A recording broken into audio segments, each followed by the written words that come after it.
In this example, we demonstrate how to conduct hypothesis testing when the population standard deviation is known. Generally, there are 5 steps when conducting hypothesis testing. The first step is developing the null and alternative hypothesis. The second step is specifying the level of significance or confidence level. The third step is correcting the sample data and they compute the test statistic. The fourth step is use the value of the test statistic to compute the p-value. And the fifth step is comparing the p-value obtained here with the level of significance, and reject the null hypothesis if the p-value is less than alpha. Now, when you are using Microsoft Excel, and when the population standard deviation is known, we use the z-test. This is the formula for the z-test when the population standard deviation is known or when the sample size is large. Therefore, our test statistic is z, which is estimated using this formula. This is the sample mean, this is the hypothesized mean, this is the known standard deviation divided by the square root of the sample size. Now, based on your null and alternative hypothesis, these are the formulas for estimating the p-values in step number 4. For one tail lower, this is the formula. For one tail upper, this is the formula. For two tails, you have two formulas. When z is positive, we use this formula. When z is negative, we use this formula. Now, in this case,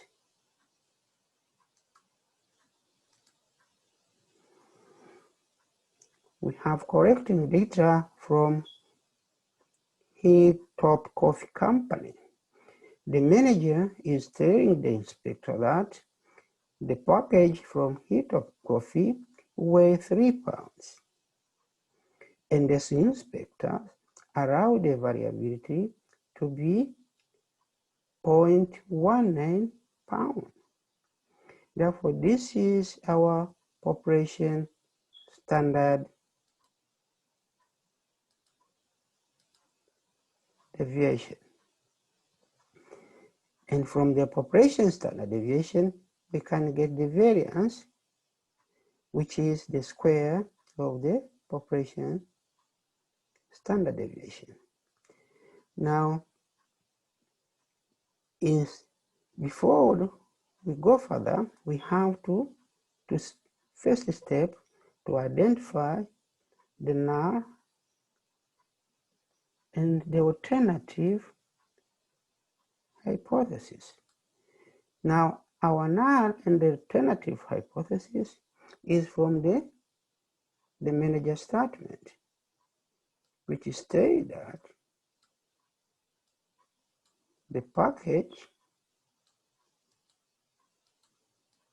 from Hilltop Company weighs 3 pounds. Now, because we know the null, then the alternative here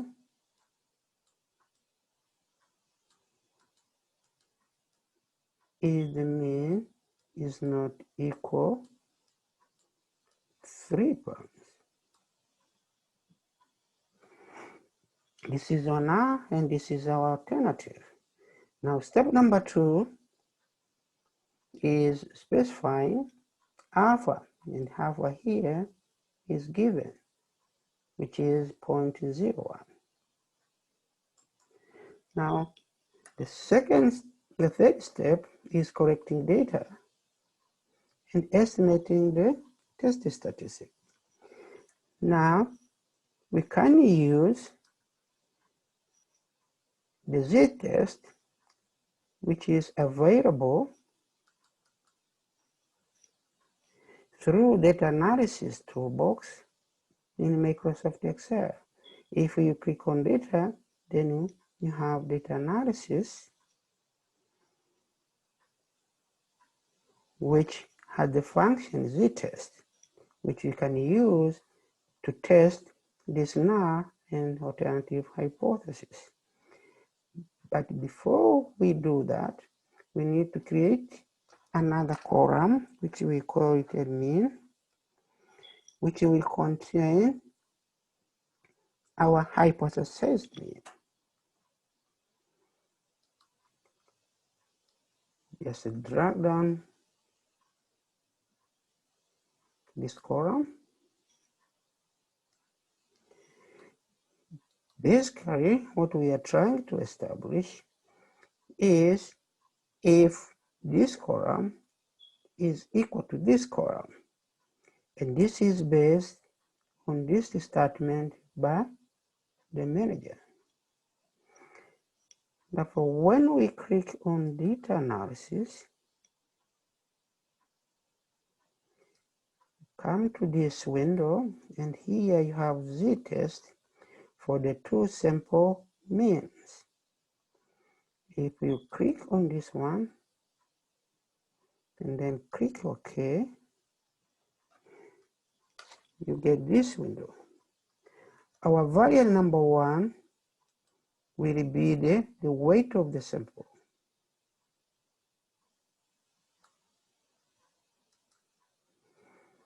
For the variable number 2, it will be our hypothesis mean. Because we know the range, we can just type in, which is on B1 to B37. Now we want this column to be equal to this column.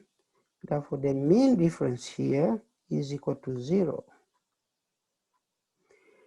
Now the variance for the first column is 0.036, which is the square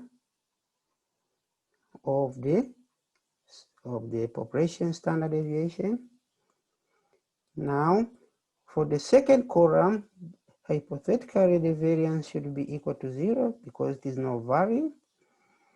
But Microsoft Excel does not accept 0. Therefore, we just put a very small number here. Any small number here will do the trick. We have labels in cell A1 and labels in cell B2. Now our alpha is 0.1. Therefore, we have all the information. What we need is to select where to put our output. Now we want to put our output into the same worksheet. Now here, I will just put H2. That's where Microsoft will put our output, and then click OK.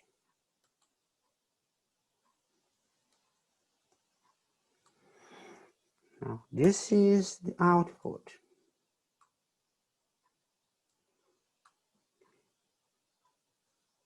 Okay, this is the mean for the weight. This is our hypothesis mean. This is the variance for weight. This is the variance we put here, a very small number. This is the number of observation sample size. We also put the hypothesis mean here. Now here, this is our step number 3, the estimated test statistic here. Now, what we are looking is the p-value, step number 4. Now, based on our hypothesis, this is the total.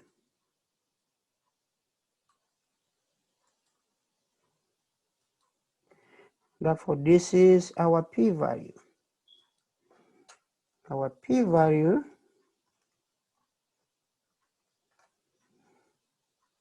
is equal to 0.0114, and if you remember, our alpha is 0.01.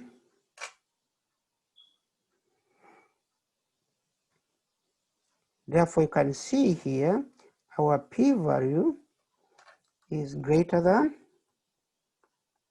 alpha. Now, when the p-value is greater than alpha,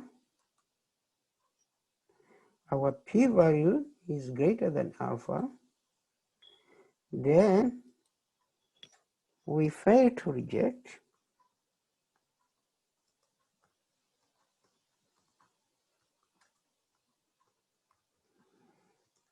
the null hypothesis. Therefore, we are failing to reject the null hypothesis. In other words, we are rejecting the alternative hypothesis. Therefore, if we are failing to reject this, and we are rejecting the alternative, then we can say we are 99% confident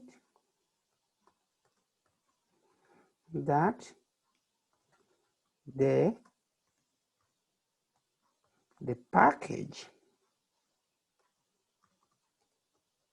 weighs 3 pounds.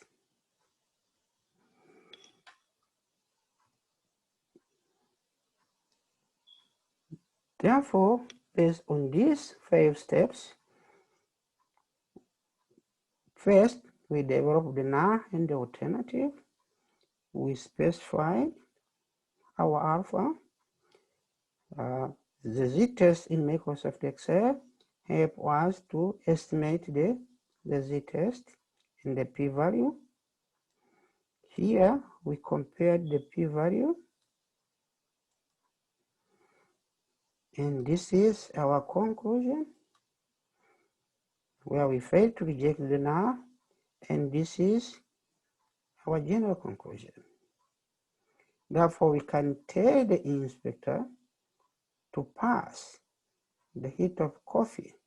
What they are saying is true, and their package weighs 3 pounds.